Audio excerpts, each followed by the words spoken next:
នៅណាលុយវាធំជាងច្បាប់សម្រែកអ្នកក្រគ្មានអ្នកណាស្ដាប់សម្រែករាំងក៏គិតផ្លូវបុកសត្រូវគ្មានផ្លូវជា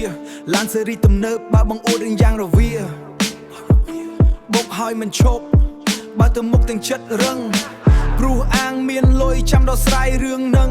ដកកដាស់ប្រាក់បិទមាត់អ្នកដែលបានឃើញតម្លៃជីវិតមនុស្សគេគិតថាថោកដូចជាជើងឈាមស្រក់លើដីគេយកស្រាថ្លៃមកលៀងស្រាថ្លៃមកលៀងអ្នកក៏យំសោកតែអ្នកមាននៅតែច្រៀងសំដីថ្លៃធ្នូតែក្នុងចិត្តគ្មានវិបដិសេរីប្រោអំណាចទឹកប្រាក់ដើម្បីបំបិតមាត់សាក់សី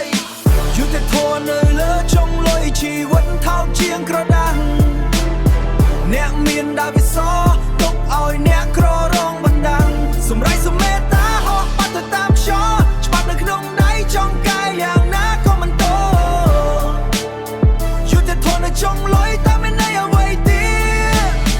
តូលីកាខ្លាចជាផ្សារដេញថ្លៃរោគអ្នកឈ្នះមេធាវីអណ្ដាតដៃស៊ីសំណុកយ៉ាងរហ័សកែប្រែខ្មៅទៅជាសកែប្រែខុសឲ្យទៅជាត្រូវចំណែកជនរងគ្រោះដែលស្លាប់ទាំងភ្នែកនៅរងើម្ដាយចាស់យំសោកអបរូបផតកូនប្រុសយុទ្ធធម៌គ្មានពិតព្រោះសង្គមនេះវាខុសសំលេងអ្នកក្រខ្សោយជាងសំលេងឡានក្រហមព្រោះក្នុងភាពងងឹតគ្មានសោះសំបីញញឹមគេដេកឈ្មោះអ្នកធំការពារដោយអំណាចទឹកប្រាក់តែភាពឈឺចាប់យើងធ្លាក់ក្នុងរណ្ដៅនៃអន្ទាក់យុទ្ធធម៌នៅលើចុងលុយជីវិតថោកជាងក្រដាស់អ្នកមានដាវិសទុកឲ្យអ្នកក្ររងបណ្ដាំសម្រេចសមេតាហោះបាត់ទៅតាមខ្យល់ច្បាប់នៅក្នុងដៃចង់កាយយ៉ាងណាក៏មិនតោយុទ្ធធននៅចុងលុយតែមិននៃអ្វីទៀត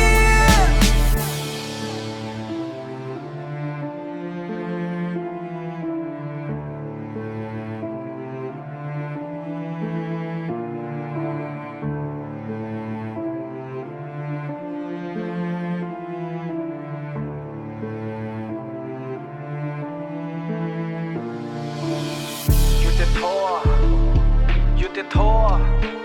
ថ្ងៃណាមួយទឹកប្រាក់នឹងអស់តម្លៃតែវិបដិសារីនឹងតាមលងរាល់យប់ថ្ងៃយុទ្ធធម៌លើចុងលុយវាមិនមែនជាសន្តិភាពទេវាមិនមែនជាយុទ្ធធម៌ទេសំឡេងពីយូឡុងអូបន្លាយរួចកាត់ផ្ដាច់